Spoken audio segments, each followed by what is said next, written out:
for life. Hey everyone, my name is Jacob. Hey, question for you. Who likes puzzles? Ooh, I know I do. I like all kinds of puzzles. Jigsaw puzzles and Sudoku puzzles, crossword puzzles. Oh, those little pieces of metal that get all stuck together and you have to spend hours twisting them apart.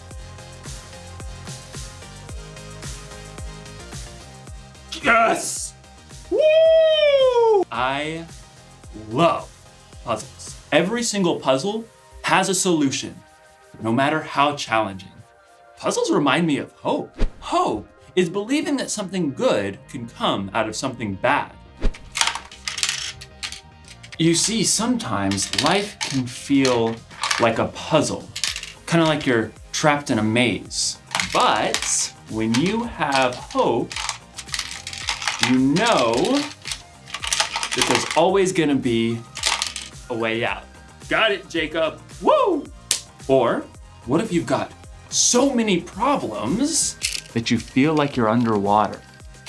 Well, hope reminds you to just keep swimming. And then there are those problems that just seem impossible to figure out, like this bottle puzzle right here. The object of this puzzle is to get the ball into the neck of the bottle. Problem is, there always seems to be something in the way. Been trying, this is fun, to get this one, no, almost there, solved for like 10 years. No, come on, and then go. Oh, maybe this one is impossible. In today's story, we'll hear about two sisters and their brother who found themselves in a situation that seemed impossible. So they called on Jesus, who didn't do what they expected. I bet this bottle wouldn't expect if I got hammered right now.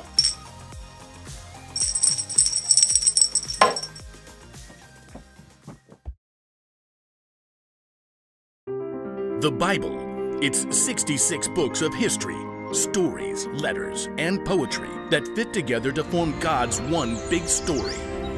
The epic adventure of how He created us and loves us so much that He made a way to rescue us.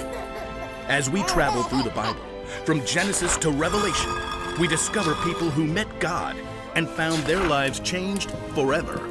Now, for an amazing story, inspired by the book of John, chapter 11, verses 1 through 45. Though Jesus had no home of his own when he began to travel and teach, there were a few places that he frequently stayed at.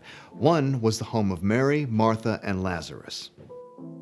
Come in! We want to hear everything. Stay as long as you like. Mary, Martha, and Lazarus lived in the town of Bethany, just outside of Jerusalem. But the last time that Jesus had been in Jerusalem, it didn't end so well with the religious leaders. My sheep listen to my voice. My Father who has given them to me is greater than anyone. I and the Father are one. He just claimed to be God. What an evil thing to say. The leaders actually picked up stones, threatening to kill Jesus. Jesus knew this was not the time to confront them, so he and his friends left and crossed over the Jordan River. While they were gone, Lazarus became very sick. I just need to lie down. Oh, he's burning up. We need cool water. I'll sit with him tonight. But Lazarus didn't get better. He became more and more feverish and restless. So hot. Mary and Martha became so worried about their brother that they sent a messenger after Jesus. After a long journey, the messenger finally reached Jesus and his friends. Martha and Mary say, "Lord, the one you love is sick." Jesus turned to his friends. This sickness will not end in death. No, it is for God's glory.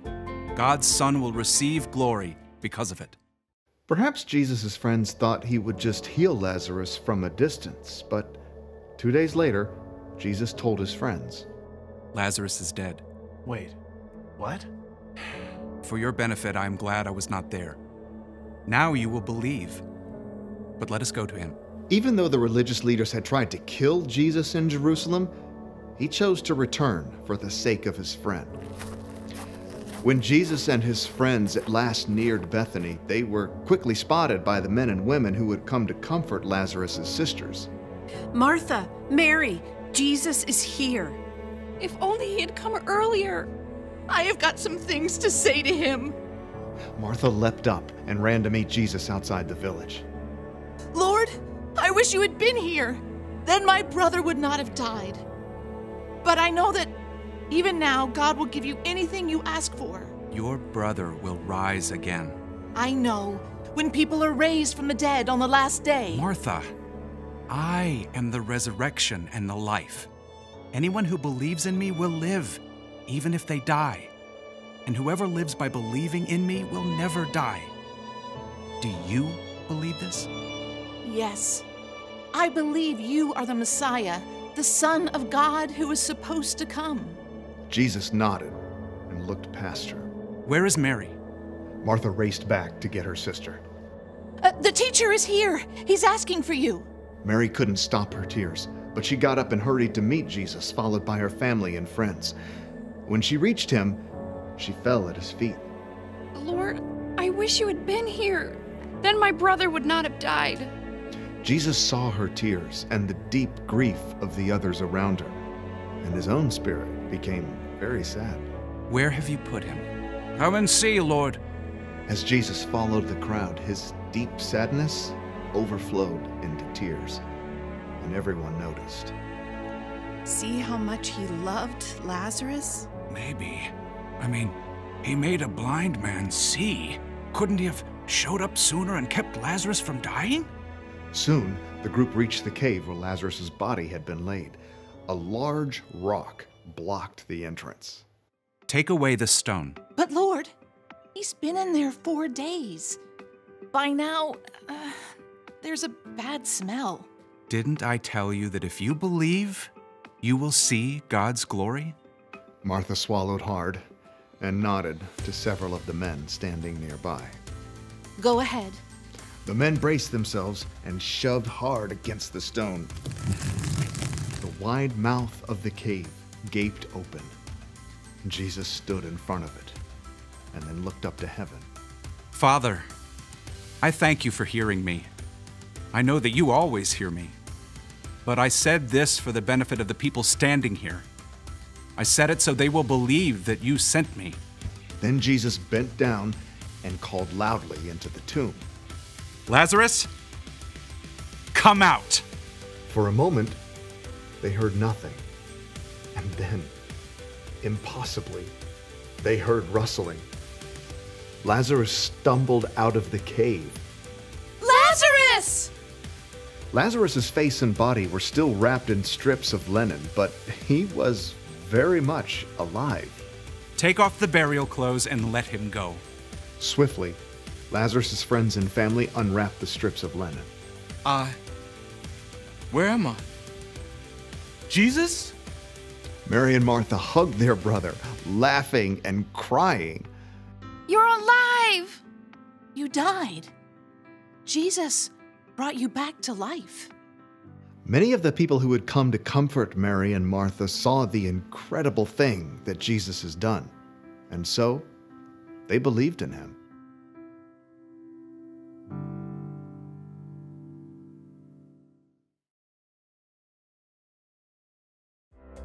Oh, okay. When Jesus found out that his friend Lazarus was dying, he said, "This sickness will not end in death." And he was right, wasn't he? When Lazarus died, it wasn't the end. After 4 days, God brought Lazarus back from the dead. Yes! Woo! And because of that, we can know just how powerful God is. God made something good come out of something bad. And you know what? God can still do that today. He may not bring someone back from the dead exactly, but when something bad happens to you or the world, God can help make something good come from it. When you're having a hard time with a subject in school, it may feel like a maze. But God can help you stick with it and learn from the experience. When you have problems at home or in your family, they can get so bad that you feel like you're underwater. But remember that a very powerful God is with you through whatever you're going through. For us, a problem may seem like it's impossible, but for God, the solution is simple.